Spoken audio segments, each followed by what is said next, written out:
Hi friends, welcome back to my YouTube channel. ಈ ವಿಡಿಯೋದಲ್ಲಿ ನಾನು ನಿಮಗೆ ಬಾದಾಮಿ ಮಿಲ್ಕ್ ಪೌಡರ್ ಹೇಗೆ ಮನೇಲೇ ಮಾಡ್ಕೊಳ್ಳೋದು ಅಂತ ತೋರಿಸ್ಕೊಡ್ತೇನೆ. ಬನ್ನಿ. ಏನಿಲ್ಲ, ಸಖತ್ ಈಸಿ ಮತ್ತು ಸಿಂಪಲ್ಲಾಗಿ ಮಾಡ್ಕೋಬೋದು. ಪಿಸ್ತಾ ತೊಗೊಂಡಿದ್ದೀನಿ. ಪಿಸ್ತಾ ಮತ್ತು ಗೋಡಂಬಿ, ಬಾದಾಮಿ, ಏಲಕ್ಕಿ ಮತ್ತು ಸಕ್ಕರೆ ನಿಮಗೆ ಎಷ್ಟು ಬೇಕೋ ಅಷ್ಟನ್ನು ನೀವು ಹಾಕ್ಕೋಬೋದು. ಇವಾಗ ಒಂದು ಜಾರಿಗೆ ನಾನು ಸಕ್ಕರೆನ ಹಾಕ್ಕೋತಿದ್ದೀನಿ. ನಿಮಗೆ ಎಷ್ಟು ಬೇಕೋ ಅಷ್ಟು ಹಾಕ್ಕೊಳ್ಳಿ. ಸಣ್ಣ ಲೋಟ ಬರುತ್ತಲ್ಲ, ಆ ಚಿಕ್ಕ ಲೋಟದಲ್ಲಿ ನಾನು ಸಕ್ಕರೆನ ಹಾಕ್ಕೊಂಡಿದ್ದೀನಿ, ಅಷ್ಟು ಮೆಷರ್ಮೆಂಟಲ್ಲಿ.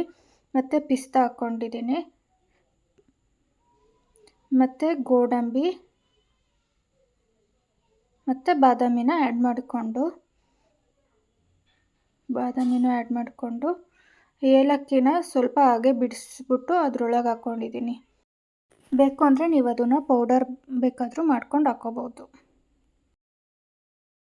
ಮಿಕ್ಸಿ ಮಾಡ್ಕೋಬೇಕಾದ್ರೆ ಅದು ನೀವು ಫುಲ್ಲು ನುಣ್ಣಗೆ ಮಾಡ್ಕೋಬೇಕು.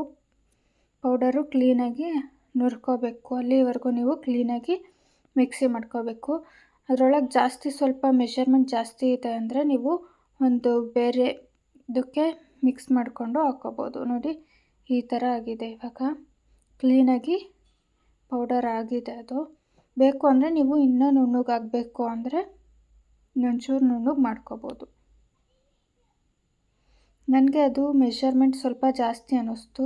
ಜಾರಿಗೆ ಸ್ವಲ್ಪ ನಾನು ಒಂದು ಪ್ಲೇಟಿಗೆ ಹಾಕ್ಕೊಂಡು ಮತ್ತೆ ನಾನು ಮಿಕ್ಸಿ ಮಾಡ್ಕೊತೀನಿ. ನೋಡಿ, ಈ ಥರ ಆಗಿದೆ. ಸ್ಪೂನಲ್ಲಿ ಕ್ಲೀನಾಗಿ ಕೆಳಗೆಲ್ಲ ತಿರುಗಬೇಕು. ಮತ್ತು ನಾನು ಮಿಕ್ಸಿ ಮಾಡ್ಕೊತಿದ್ದೀನಿ. ಈ ಥರ ಕ್ಲೀನಾಗಿ ಮಿಕ್ಸಿ ಮಾಡಿಕೊಂಡ್ರೆ ಕ್ಲೀನಾಗಿ ಪೌಡರ್ ಚೆನ್ನಾಗಾಗುತ್ತೆ. ನೋಡಿ, ಮತ್ತೆ ನಾನು ಮಿಕ್ಕಿತ್ತಲ್ಲ ಬಾದಾಮಿ, ಗೋಡಂಬಿ ಅವೆರಡೂ ಹಾಕ್ಕೊಂಡು, ಮತ್ತು ಸಕ್ಕರೆನೂ ಕಮ್ಮಿ ಇದೆ ಅನ್ನಿಸ್ತು, ಸಕ್ಕರೆನೂ ಸ್ವಲ್ಪ ಆ್ಯಡ್ ಮಾಡಿಕೊಂಡು ಪೌಡರ್ನ ಮಾಡ್ಕೊತಿದ್ದೀನಿ. ಇವಾಗ ನೀವು ಆಚೆ ಎಲ್ಲಾದರೂ ಬಾದಾಮಿ ಪೌಡರ್ ಏನಾದರೂ ತೊಗೊಂಡಿದ್ದೀರಾ ಅಂದರೆ ಸ್ವಲ್ಪ ಆದರೂ ಕೆಮಿಕಲ್ ಆ್ಯಡ್ ಮಾಡಿರ್ತಾರೆ. ನೋಡಿದ್ರಲ್ಲ ಫ್ರೆಂಡ್ಸ್, ಮನೇಲೇ ಎಷ್ಟು ಈಸಿಯಾಗಿ ಬಾದಾಮಿ ಪೌಡರ್ನ ಹೇಗೆ ಮನೇಲೇ ಮಾಡ್ಕೊಳ್ಳೋದು ಅಂತ ತೋರಿಸ್ಕೊಟ್ಟಿದ್ದೀನಿ. ಈ ವಿಡಿಯೋ ನಿಮಗೆ ಇಷ್ಟ ಆಗಿದ್ದರೆ please like, share and subscribe to my YouTube channel.